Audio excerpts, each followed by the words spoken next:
La Française, concepteur de solutions d'investissement alliant performance et durabilité, vous présente le journal décalé.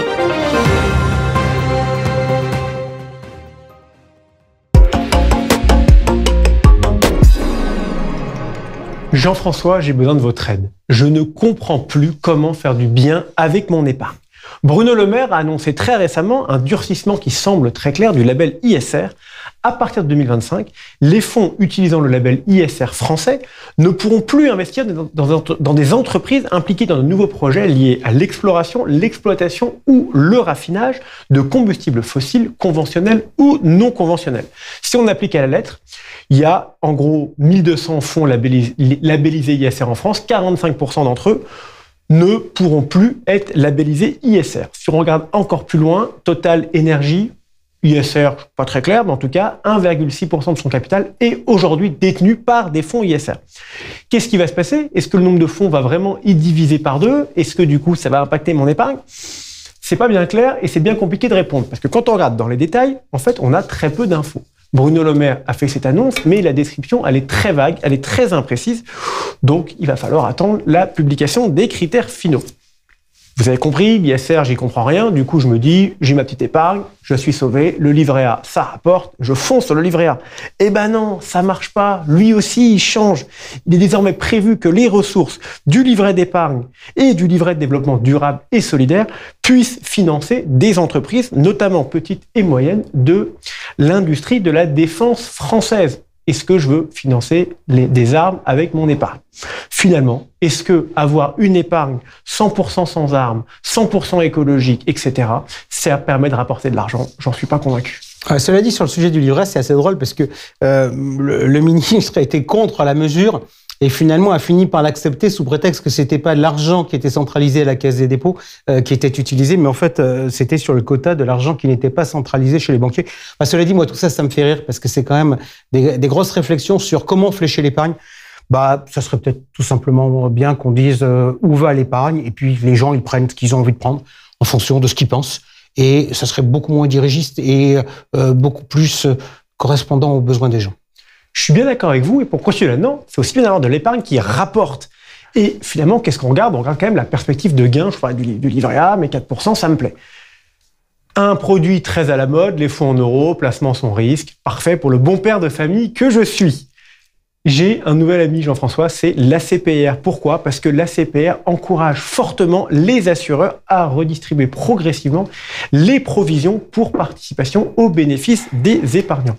Le mot utilisé est progressif, pourtant le message est très clair. Les performances, elles doivent être dans les poches des épargnants et ne pas être dans les poches des assureurs. Pourquoi? Parce que comme ça pourra générer de la consommation et donc de la croissance dont on a tant besoin. On parle de sommes très conséquentes. En 2022, la provision pour participation aux bénéfices était stable, mais elle représente un montant non négligeable, 71,5 milliards d'euros.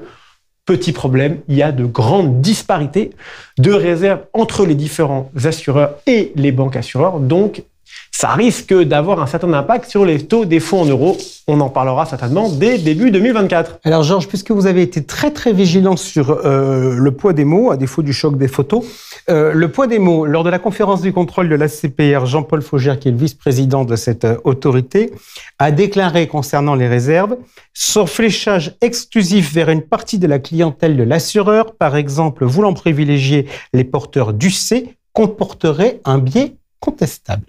Voilà. Fermez la citation. Je vais vous parler ménage maintenant, Jean-François. Le régulateur a demandé aux assureurs de faire le ménage en passant en revue l'intégralité de leur catalogue d'unités de compte pour éliminer les produits dont le rapport qualité-prix laisse à désirer en raison de quoi? De frais trop élevés. Concrètement, comment ça marche?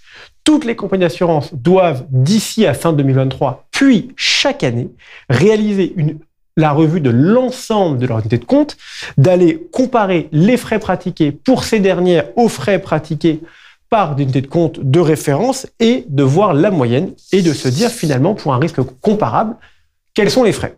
Si jamais les frais sont supérieurs de 33% à ce niveau de référence, elles doivent l'étudier de près, et se dire, est-ce que c'est justifié parce qu'il y a certaines raisons externes ou est-ce que c'est pas justifié?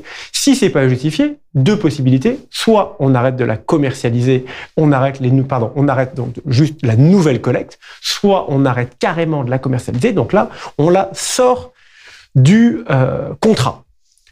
C'est un peu compliqué, c'est un peu radical comme solution. Heureusement, les assureurs pourront démarrer des tractations avec cette gestion pour leur dire, sur telle unité de compte, vos frais sont trop élevés, que proposez-vous? Et donc ainsi baisser les frais et favoriser les épargnants. Un cabinet de conseil indépendant, un défi à regarder en détail, et il nous indique que ces frais trop élevés pourraient concerner plus de 10% des de compte. Certains CGP pourraient donc se retrouver en porte-à-faux, avoir conseillé à leurs épargnants une ou plusieurs unités de compte et devoir leur dire aujourd'hui, écoutez, cette unité de compte, on est obligé de la déréférencer et de vous en proposer une autre. Pourquoi? Parce qu'elle rapporte trop. Les frais sont trop élevés et ces frais, ils servent à quoi? Ils servent à rémunérer le CGP. Donc, il risque donc d'avoir quelques arbitrages difficiles à passer. Heureusement, Franck Levallois, le directeur général de France Assureurs, a un peu temporisé et un peu tempéré le propos parce qu'il dit qu'aujourd'hui, aucun objectif quantitatif n'a été fixé. Chaque compagnie est donc libre de décider et d'y aller raisonnablement. Ouais, Franck Levallois est dans son job de dire ça. Pour autant, sur le fond, on a beau dire tout ce qu'on veut, RIS ou pas RIS, les notions qui sont impliquées par le value for money commencent discrètement à quand même rentrer sur le marché. Value for money, c'est un des grands sujets de la RIS, la Retail Investment Strategy, d'aider à la transparence. On en a beaucoup parlé, ça fait quelques journaux que je n'en ai pas parlé. Et son calendrier s'accélère. Tout d'abord, il y a une bonne nouvelle, une confirmation.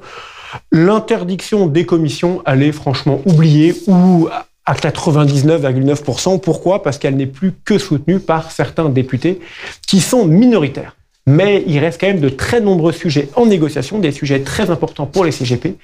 Et comme vous le savez, Jean-François, nous avons les élections européennes en juin 2024 et ils voudraient tout boucler avant, donc un calendrier très serré.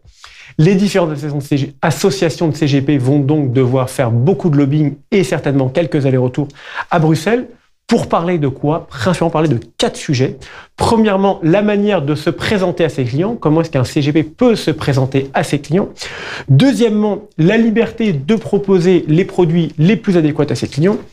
Troisièmement, les différentes obligations réglementaires en fonction des statuts et des modes de rémunération. Et quatrièmement, la formation. Mon petit doigt me dit que nous risquons d'en parler très régulièrement jusqu'au mois de juin.